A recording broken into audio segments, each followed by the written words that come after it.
June 1955, Pan Am flight 914 बिना किसी निशान के गायब हो गई, अपने पीछे सिर्फ सवाल और कंफ्यूजन छोड़ गई। एक पल में DC-4 न्यूयॉर्क के ऊपर एक साफ आसमान में ऊपर जा रहा था। अगले ही पल वह गायब हो गया। न कोई इमरजेंसी कॉल, न कोई परेशानी का संकेत, बस सन्नाटा। शहर नीचे फीका पड़ गया जैसे जैसे प्लेन ऊपर उड़ा। लेकिन आगे जो हुआ वह एविएशन के सबसे बड़े मिस्ट्रियों में से एक बन गया। 57 पैसेंजर और क्रू बस गायब हो गए, जिससे फैमिली और अथॉरिटीज जवाबों के लिए बेताब हो गए। केबिन के अंदर सब कुछ नॉर्मल लग रहा था। पैसेंजर बातें कर रहे थे, बच्चे खेल रहे थे और क्रू शांति से गलियारों में घूम रहा था, इस बात से अनजान कि उनकी फ्लाइट जल्द ही एक लेजेंड बनने वाली थी। बादलों के ऊपर कहीं किस्मत ने दखल दिया। फ्लाइट का रास्ता हमेशा के लिए बदल गया और दुनिया ने फिर कभी फ्लाइट 914 को नहीं देखा, कम से कम अगले 37 सालों तक नहीं। इस गायब होने की खबर ने एयरपोर्ट और पूरे देश में हलचल मचा दी। जो एक रूटीन जर्नी के तौर पर शुरू हुआ था, वह एक अनसुलझा रहस्य बन गया था, जिसके बारे में दशकों तक बातें होती रहीं। कंट्रोल रूम में फ्लाइट 914 बस एक छोटी सी डॉट थी, जब तक वह गायब नहीं हो गई। एक पल एक स्टेबल सिग्नल, अगले ही पल बस स्टैटिक। कंट्रोलर्स ने कॉल किया, एक जवाब के लिए बेताब थे। पैन एम 914, क्या आप सुन पा रहे हैं? घबराहट फैल गई। प्लेन ऐसे ही गायब नहीं होते। सर्च टीम्स ने अटलांटिक को खंगाला, लेकिन कोई मलबा नहीं मिला, कोई सुराग नहीं, बस सन्नाटा। परिवार इंतजार करते रहे। हर बीतते दिन के साथ उम्मीद कम होती गई। आधिकारिक रिपोर्ट्स ने एक क्रैश मान लिया, लेकिन बिना किसी सबूत के यह सिर्फ एक अंदाजा था। दुनिया आगे बढ़ गई, फ्लाइट इतिहास में खो गई, लेकिन कहानी खत्म नहीं हुई थी। दशकों बाद यह लेजेंड सबसे असंभव तरीके से वापस लौटेगा। 9 सितंबर 1922, काराकास, वेनेजुएला। यह एक नॉर्मल सुबह लग रही थी, लेकिन किसी को नहीं पता था कि आज इतिहास खुद को दोहराने वाला है।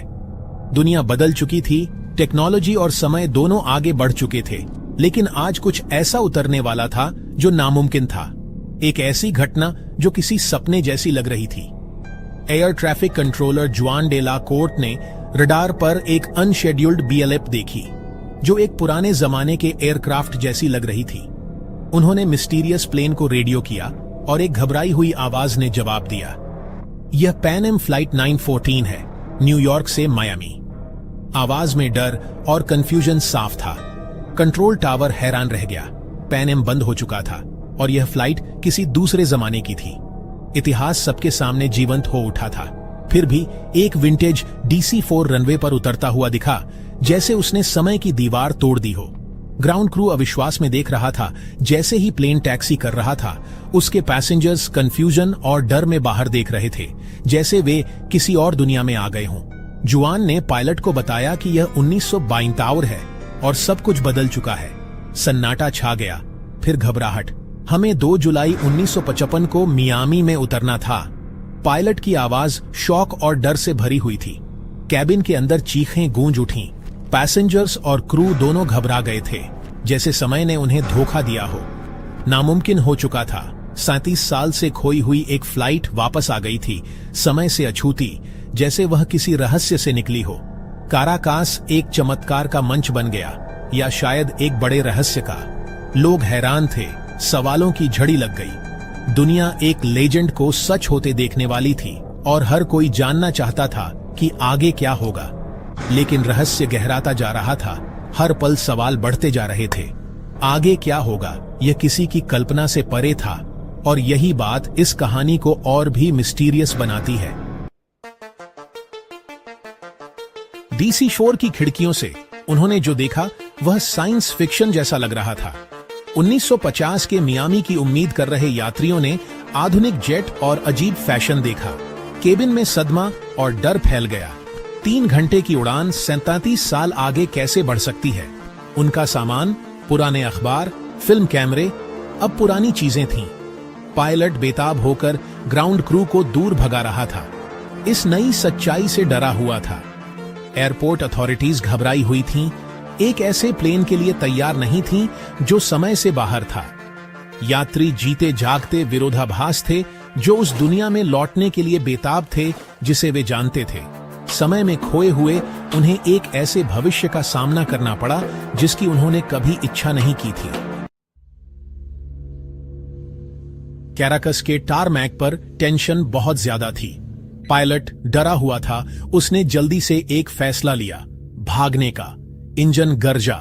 DC-4 रनवे पर तेजी से दौड़ा, रेडियो कॉल्स को इग्नोर करते हुए। प्लेन ने उड़ान भरी जैसे कोई भूत फ्यूचर से भाग रहा हो। जैसे ही वह बादलों में गया, वह गायब हो गया। कोई निशान नहीं, कोई सिग्नल नहीं, बस एक खाली आसमान। देखने वाले लोग हैरान रह गए।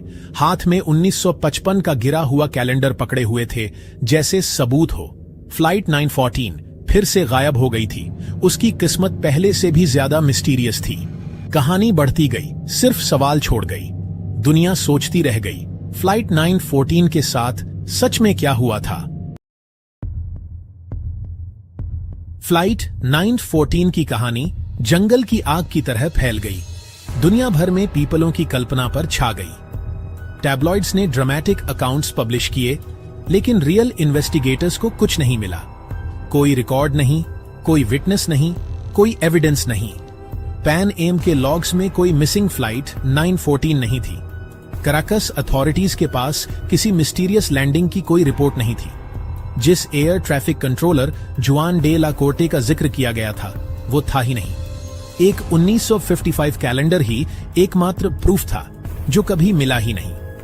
कहानी दिलचस्प थी, लेकिन वो कोरी कल्पना पर बेस्ड थी। फिर भी लेजेंड ने दम तोड़ने से मना कर दिया। एक मॉडर्न अर्बन मिथ बन गया।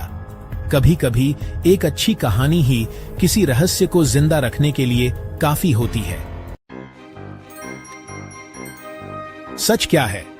फ्लाइट 914 की कहानी वीकली वर्ल्ड न्यूज के पन्नों से शुरू हुई थी। एक ऐसा टैबलॉइड जो जंगली होक्स और अजीब कहानियों के लिए जाना जाता था। इस अखबार ने अक्सर ऐसी खबरें छापी जो हकीकत से बहुत दूर थीं, लेकिन इसने पीपलों की कल्पना को सच में कैद कर लिया। 1985 में उन्होंने यह कहानी बनाई जिसमें असली एयरलाइन के नाम और एयरक्राफ्ट को कोरी कल्पना के साथ मिलाकर एक नई दुनिया बनाई। इस कहानी में सच्चाई और कल्पना के बीच की रेखा धुंधली हो गई।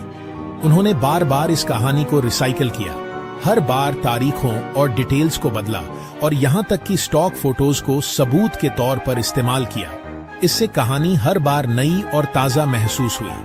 जुआन डे ला कोर्टे जैसे काल्पनिक गवाहों ने इसे असली होने का लिया एहसास दिया, जिससे पाठकों को लगा कि इसमें कुछ सच्चाई हो सकती है।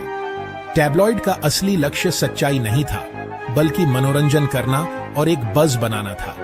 इन कहानियों ने पीपलों को चौंकाया, हंसाया और यहां तक कि हैरान भी किया।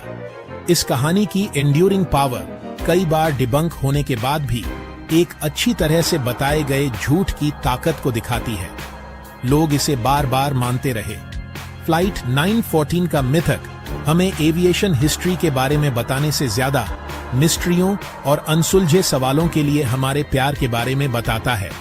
कभी कभी सबसे अच्छे रहस्य वे होते हैं जिन्हें हम खुद बनाते हैं, और वे कहानियां हमारे साथ सबसे लंबे समय तक रहती हैं।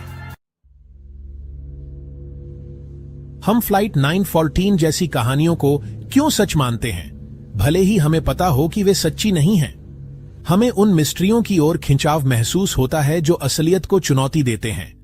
टाइम ट्रैवल, गायब हुए प्लेन, अनजानी चीजें। यह लीजेंड एक परफेक्ट मिथ की तरह बना है। आम लोग, असाधारण घटनाएं और एक डरावना अंत। यह सच से ज्यादा रोमांचक है और इंटरनेट के जमाने में इसे शेयर करना आसान है। वायरल हेडलाइन और ड्रामे वाली तस्वीरें इस कहानी को जिंदा रखती हैं। फैक्ट और फिक्शन के बीच की लाइन को धुंधला करती है। असली रहस्य हमें परेशान करते हैं, मनगढ़ंत हमें एंटरटेन करते हैं। फ्लाइट 914 सोचने का एक सेफ तरीका देती है, असंभव की कल्पना करने का। आखिर में यह एक मॉडर्न भूतिया कहानी है जो डिजिटल अलाव के चारों ओर कहीं और दोहराई जाती है। आज हम जानते हैं कि फ्लाइट 914 कभी एग्जिस्ट नहीं करती थी। उसकी स्टोरी एक टैबलॉइड की इमेजिनेशन से पैदा हुई थी। फिर भी लेजेंड जिंदा है, मूवीज, डिस्कशंस और नई स्टोरीज को इंस्पायर करती है। उसकी पावर उसकी सच्चाई में नहीं है, बल्कि उस वंडर में है जिसे वो क्रिएट करती है। ये मिथ हमसे सवाल पूछती है, कैसे स्टोरीज हमारे दिमाग में रियल बन जाती हैं। ये हमें क्रिटिकली सोचने के लिए रिमाइंड करती है, लेकिन अपनी दुनिया में थोड़ी मैजिक को एप्रिशिएट करने के लिए भी। चाहे हम लीजेंड को डीबंक भी कर दें, हम ऊपर देखते हैं और सोचते हैं, क्या होगा अगर। कभी कभी रियलिटी और पॉसिबिलिटी के बीच की लाइन एक्साइटिंगली थिन होती है। अगर आपको ये कहानी पसंद आई हो तो लाइक करें, अपने दोस्तों के साथ शेयर करें और ऐसे ही और मिस्टीरियस वीडियोस के लिए सब्सक्राइब करना न भूलें।